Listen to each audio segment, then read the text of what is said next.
Ladies and gentlemen of the crypto space, we're live on a Monday, March 10th at 11:39 a.m. Looks like X is having some issues today amongst pretty much a lot of other sites. Look at these spikes in unreliability or down detector, as it is so called. Fidelity, OpenAI got some issue. AWS is all getting hammered, big spikes, and obviously X. So I can't get anything to work on X. AT&T, jeepers, Microsoft. No, it's gonna be one of those days. Look at Gmail.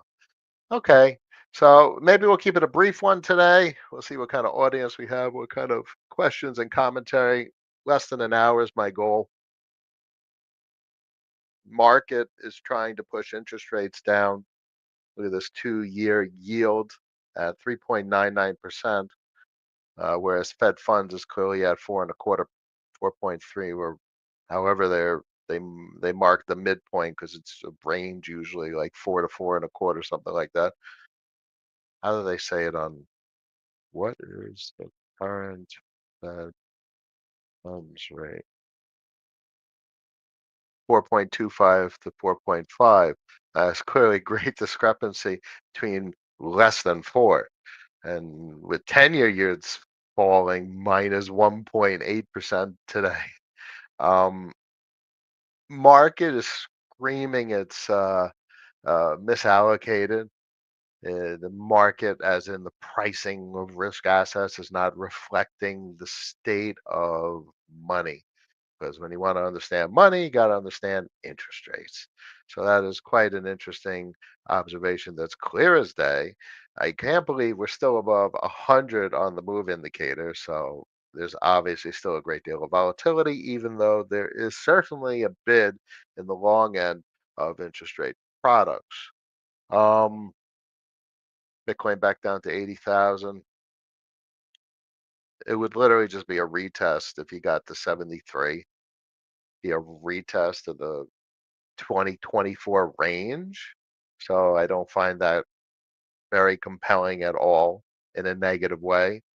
That you'd be like, all right, it's just a retest. So that is not surprising to see if we come back down to those levels. Curve obviously suffering. Everything is obviously suffering, uh, including the Bitcoin price. Everything is under pressure. Stock Nasdaq is down 2.8%, 566 points in a single day. That's going to get some attention on mainstream media. S&P down 1.8%, even the Russell 2000 down 1.33%. This never broke out from previous highs in November 21. And clearly, S&P did significantly and Nasdaq did significantly. So everything's overpriced. Everything's about the shit's going to hit the fan. And that's the whole point. Isn't this the same playbook we see all the time? So today's one of those days where you have to look through the narrative and you look here through the bullshit.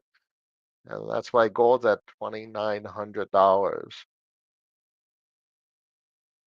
These are just realities of data. This is what the data says. And folks look into this shit too much and they think too much and they have too much emotion and too much anxiety and they don't define different rules. And that's why they're playing by the market's rules and the rules of price action and all the emotions that price actions cause instead of judging their performance and their behavior based on a different set of rules as compared to what everyone does with regard to price action, driving themselves nuts. How else are you going to catch bottom? You think you're going to catch bottom looking and worrying about price action day in, day out? Absolutely not. You only catch bottom by playing by a different set of rules. Okay, so a couple of questions. Arrow on Discord, water liquidity. Yeah, that's kind of the sentiment that I was going for with the imagery. The water slides, it just looks like a lot of fun. So throw a pirate captain on a water slide. I mean, isn't that what we're kind of on? A bit of a water slide with regard to liquidity, with regard to the insanity of markets, the roller coaster ride of markets. So I thought the imagery was quite applicable. Everything's at a discount. The market's at a discount. So this brings up thoughts of maybe how much more prudent we should be in 2028. Obviously, we should have bought maybe less in 22, 23, and 24. That's a very quick statement, and that's probably the case. Hindsight 2020, patience is hard because things may be at a discount, but clearly what we're seeing right now in markets is things are at more of a discount. So everything's at a discount to answer your question very specifically. Usual suspects curve also testing thesis on Velo, lack of FA playing out like we thought it would. Everything's at a discount. We should have waited, and that's okay. Don't shoot yourself in the foot. Don't regret. Things happen because they happen, and we had our opinions and our conversations in that process, which led us to acquisitions in 22, 23, and 24, which has led us to where we are today. Everything that we've done and will be is a result of the choices and actions we made. So, next time, for the following 5 years, we'll make better choices. But what's pertinent is we will be there in 5 years because of the particular assets we've chosen, their immutable characteristics, and the nascent nature of this market just getting started, basically. One good dude loves the water slides. I appreciate them as well. Fugu's in the house. Good morning. Turbulence, Grand Rising, Captain, Athletic Concepts, Sir Joe present. Kazika, greetings, and Joel, morning cap. I appreciate all you joining from YouTube. A small group today, given that X is basically offline. I wasn't able to get it to go live on X. Maybe I'll give it one more shot. Let's see. Let's see if you go live on X. No. Jeepers. X is probably pissed off the wrong people. Everything is coming to a boil. And this is historically what we've talked about as well. Oh, wow. Nope. Ready to go live? Is it going to go live? We talked about social civility. We talk about that all the time. I mean, look at the situation with geopolitics, get along politics internal into the country. Things are a hot mess right now. Social civility is starting to come into question. There's a bifurcation in society. The polarity is to an extreme. So this is not, it's an interesting time, but the voices and the opinions are just straight up over. It's left or right. There's no neutral. Folks are angry, and folks have depth of argument so shallow they can't even argue their position. But that's the nature of social civility decaying, where the arguments become shallow and just frail, weak, but they're strongly held, and people get just they feel personally attacked, and that's where we are, and that's real. So that's frankly the only thing I fear. I fear irrationality the most. And aside from this clearly being a financial conversation, what we talk about on the stream, is the reality of our financial conversation is sorely affected by social civility and the political and geopolitical conversation, and it's not very pretty. I find it quite interesting that X is down. I mean, that's like who's attacking them, what country, who's doing a DDoS, whatever, you know, whatever aligned organization that has an opinion that's contrary to what Elon has said.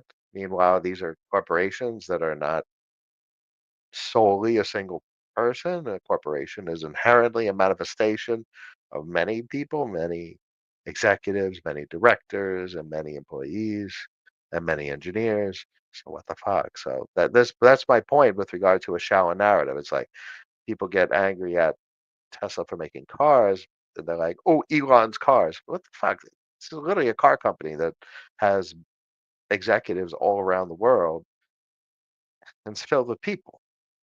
Lots of people. It's not a person's not nothing related to a single person. That's literally insanity. That's insanity. Okay, but that's what we should expect, right? We should expect insanity. We literally have a channel on Discord called Insanity, and we're literally posting ever so often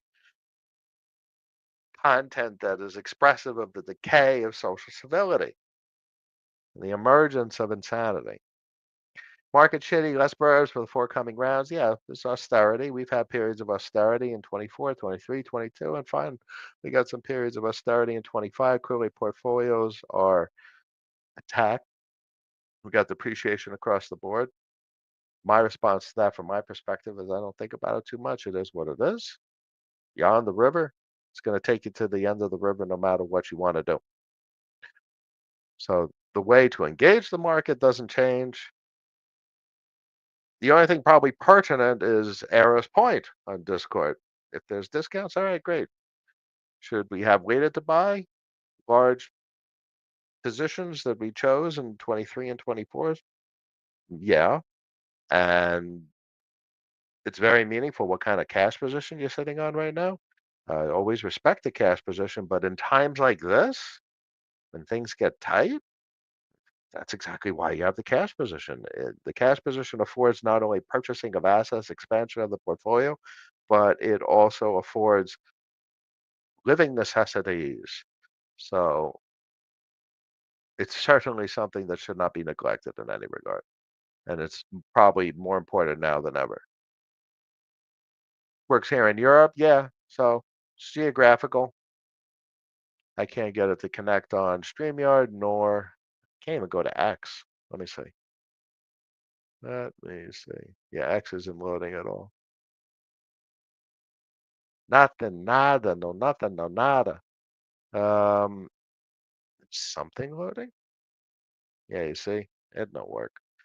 Um, Adam's in the house. Hello, how are you, George? Good morning, George. Do we go into buy mode if we go lower? I mean, technically, these are discounted prices now, so this is buy mode. I'm not buying, but that's okay. If someone is, has 100 grand and they're trying to figure out how to construct a portfolio, all right, these are the types of conditions where you're getting discounts in markets.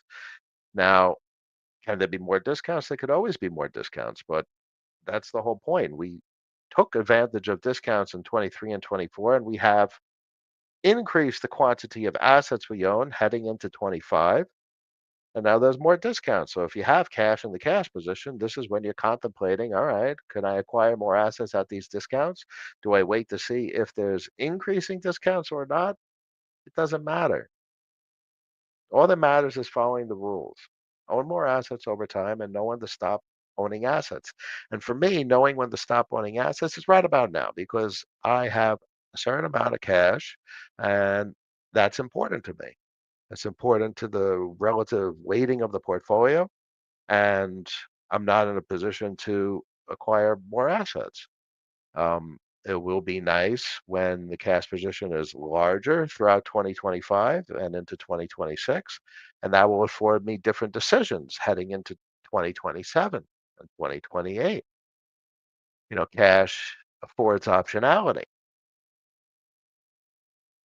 So that's my 2 cents. We're in buy mode, but buy mode is respective of so many considerations. For instance, I'm not in buy mode, but someone else might be, depending on their weighting of their cash position relative to the investments in their portfolio. Do they need exposure? Does someone have or need exposure to something that they can justify um, exposure to? All right, great.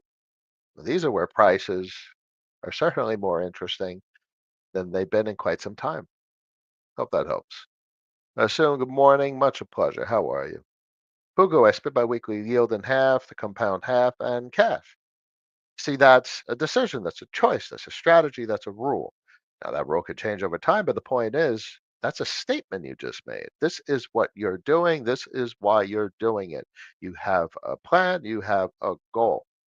That's everything, ladies and gentlemen. And all you have to do is stick to your plan and your goal and adjust slowly. Don't deviate from your plan unless there's reason to. You need a reason, you need justification.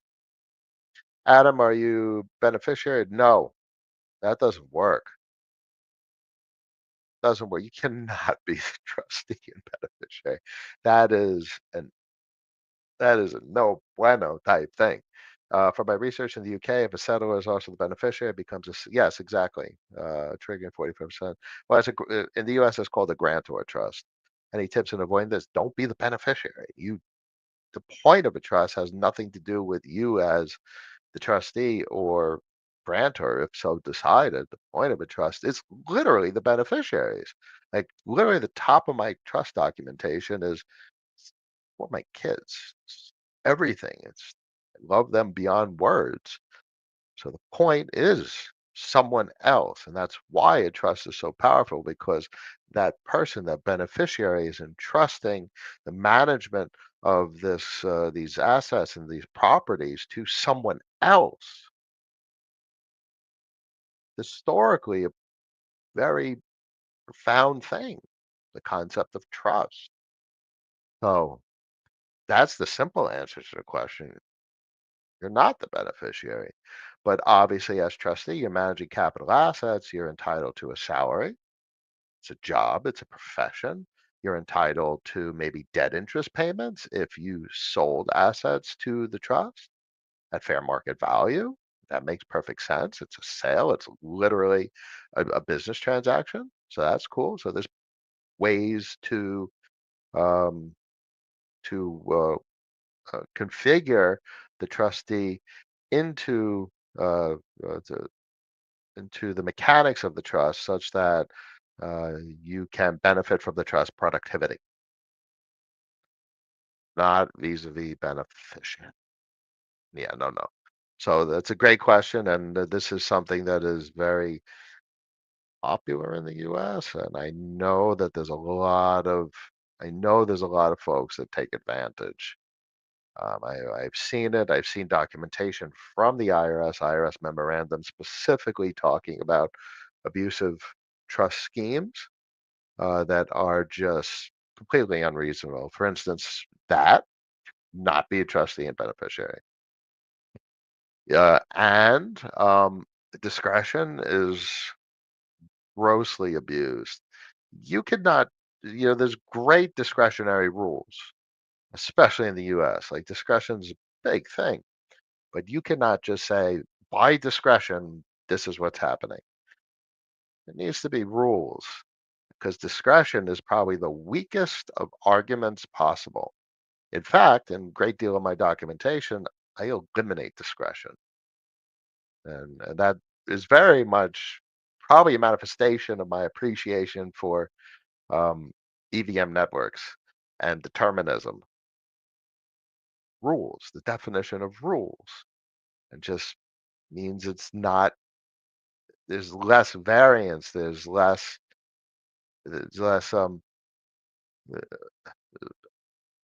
capacity to introduce subjectivity.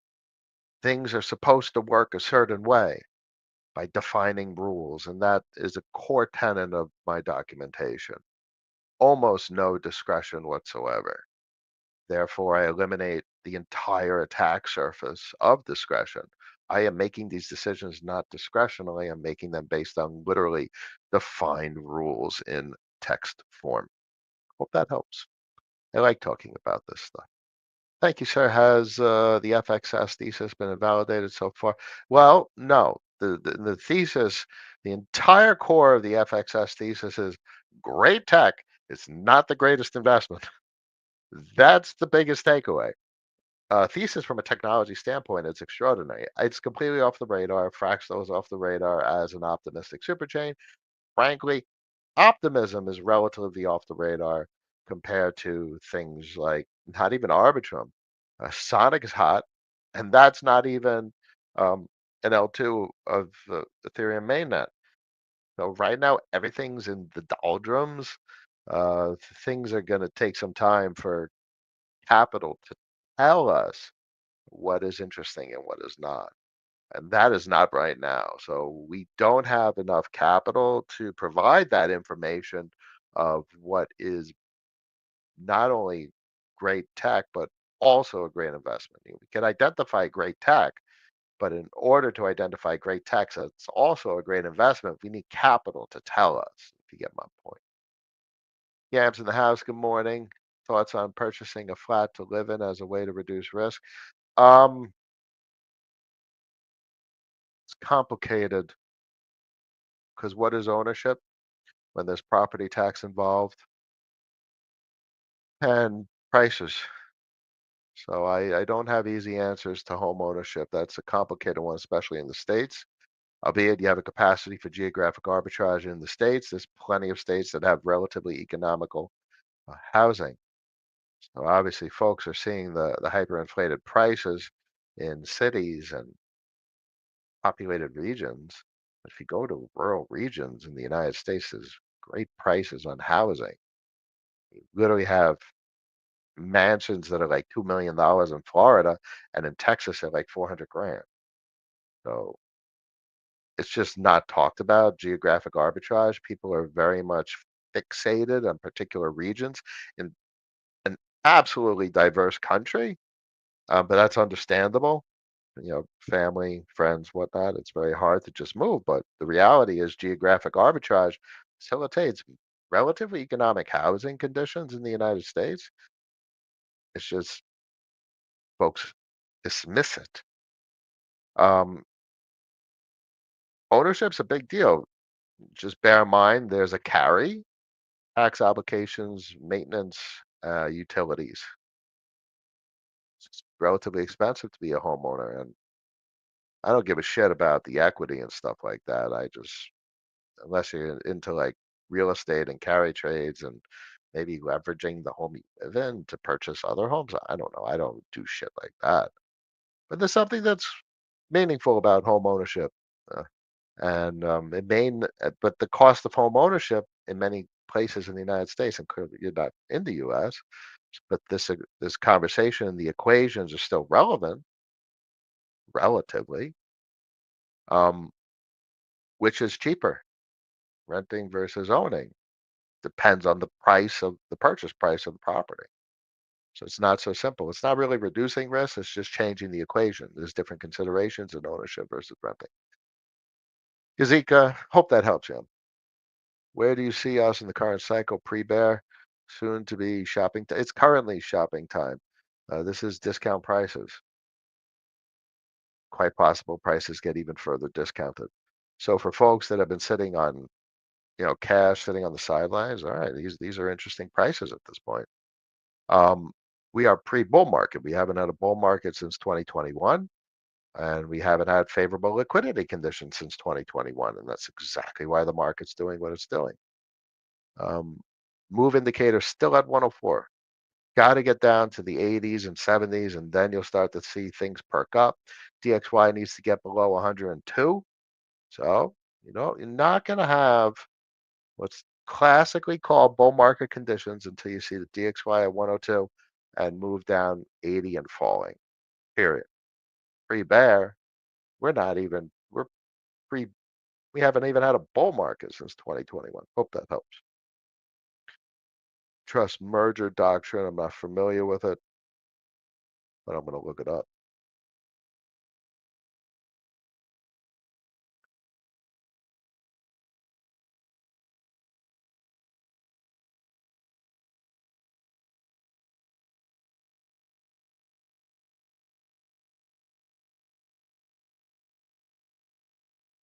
Jesus. Oh, I want more on this.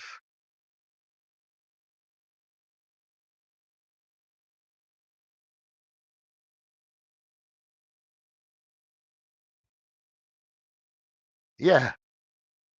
Yeah. Look at that. Okay. This is right out of IRC code. Well, it's not even IRC. That's literally, I don't know what WEX is. It's a doctrine. I'm curious. This is this isn't something not to do. The trust ends.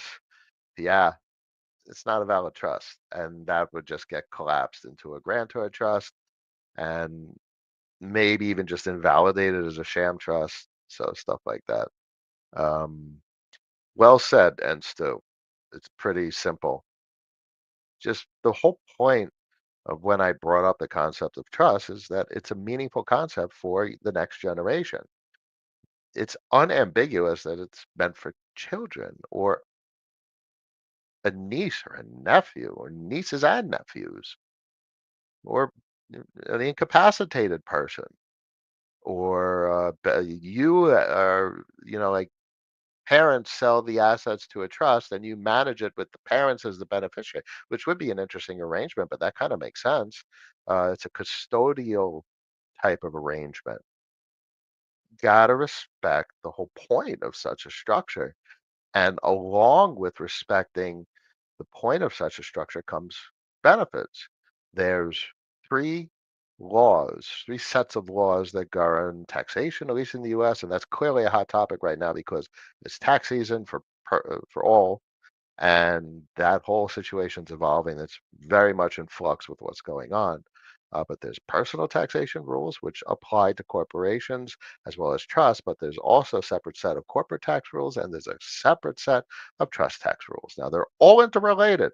It's a rat's nest, but they're three separate sets of rules. Subchapter J for trust, corporate, I don't know what the hell it is, and obviously personal starts at one and goes to what 63 is critical. 63 is taxable income. 62 is adjusted gross income. 61 is gross income. And these are all just, I've just read so many goddamn things. But yeah, that is unquestionable. And Stu, if DXY is weakening, it means people and institutions are selling dollars. Yes, that is correct. What are they buying? Foreign currency. Uh, period. I would look at JGBs. Look at Jesus, 5%. A 5% move. I mean, obviously, it's coming. This is after a complete financial collapse of Chinese real estate, but a 5% move in a day, 13% spike on the VIX, um, big moves on 10-year Japanese bonds. This is historic. We haven't seen yields like this in 10-year JGBs since 2009 GFC. So this is massive. Absolutely massive what's going on. So right now, the entire system is reorienting. That's literally the only takeaway possible between capital inflow into the US to capital outflow out of the US. Whole system is adjusting, and we're going to see how it plays out. And that is firmly where I stand and what my position is, my sentiment, everything I'm looking forward to. I'm a participant, yet also a bystander emotionally, and I want front row seats. I want to see what the hell plays out, and everything else is noise.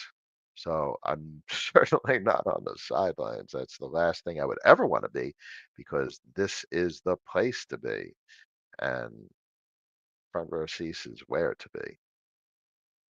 Guessing some treasuries and yen and paying down debt. I don't know. I think this is cyclicality at its finest.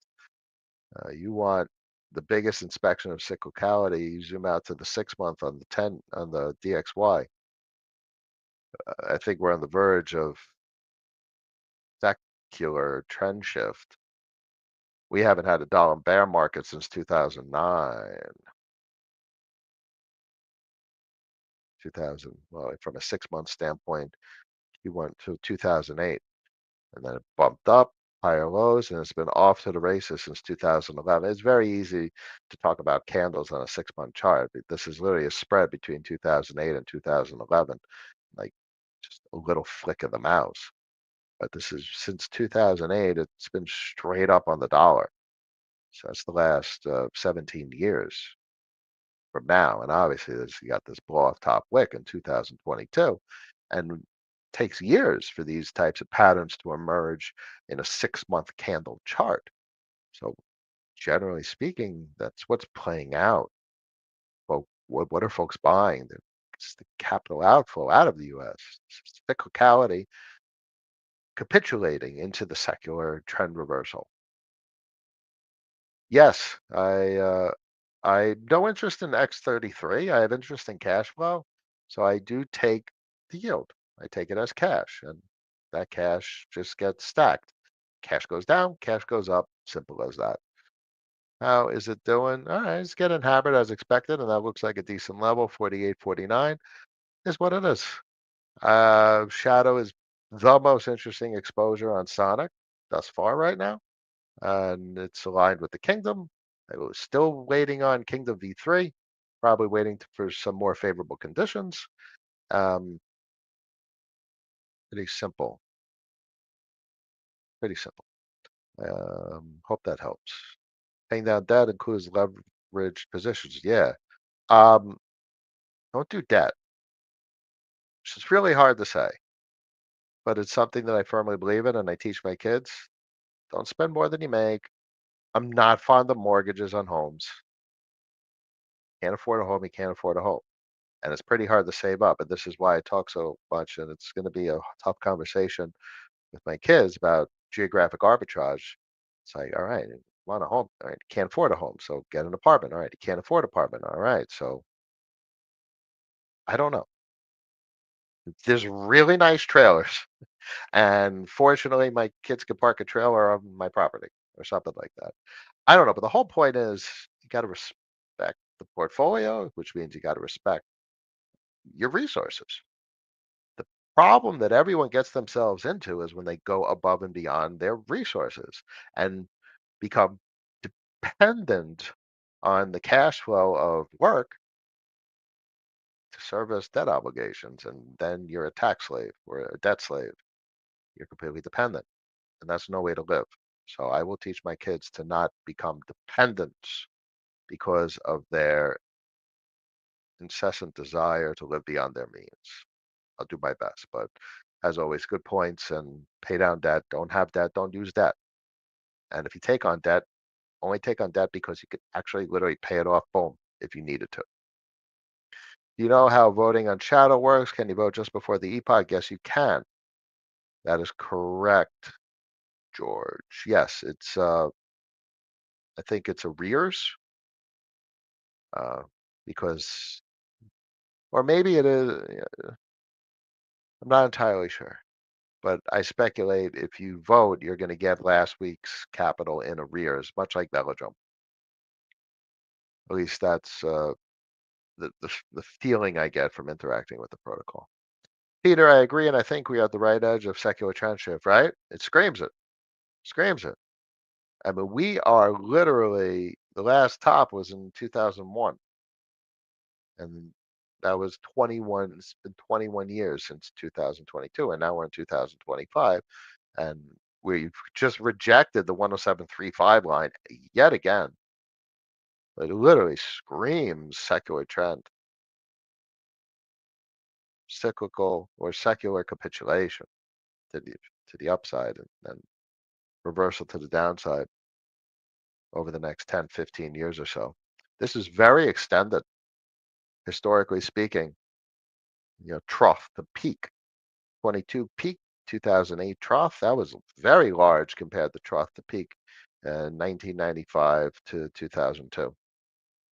Very, very large. But this literally this chart screams cyclicality at the secular duration.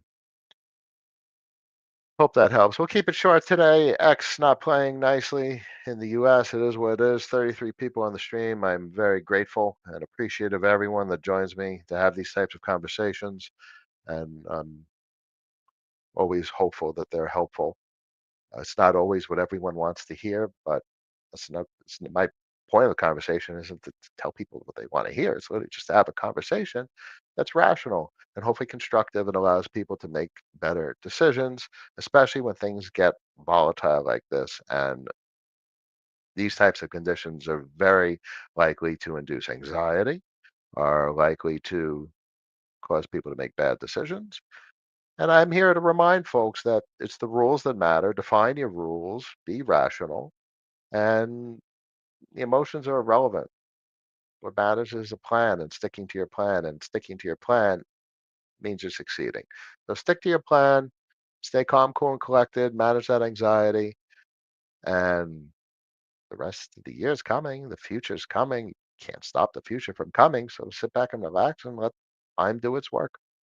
You have a good one, George. Adam, always a pleasure. Peter, no, I'm parking my cash in stablecoins. I don't really think about excessively trying to do something, incessantly needing to try and do something. So stables are stables, is what it is. Albeit I still do have that DeFi money exposure because they just the points. DeFi money has always been very interesting. So sometimes you don't have to do anything. And now's that time.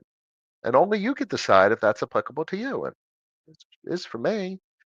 And it may not be for other people. Like as you're saying, Peter, oh, I got to do something. That's so common. That's so common.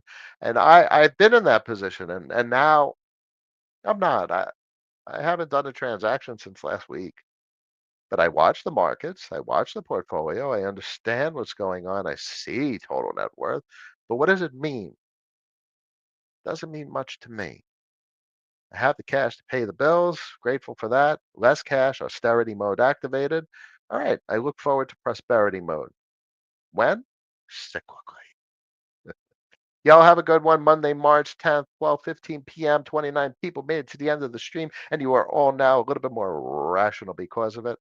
Stay calm, cool, and collected, and I will see you all later on Wednesday. Until then, peace.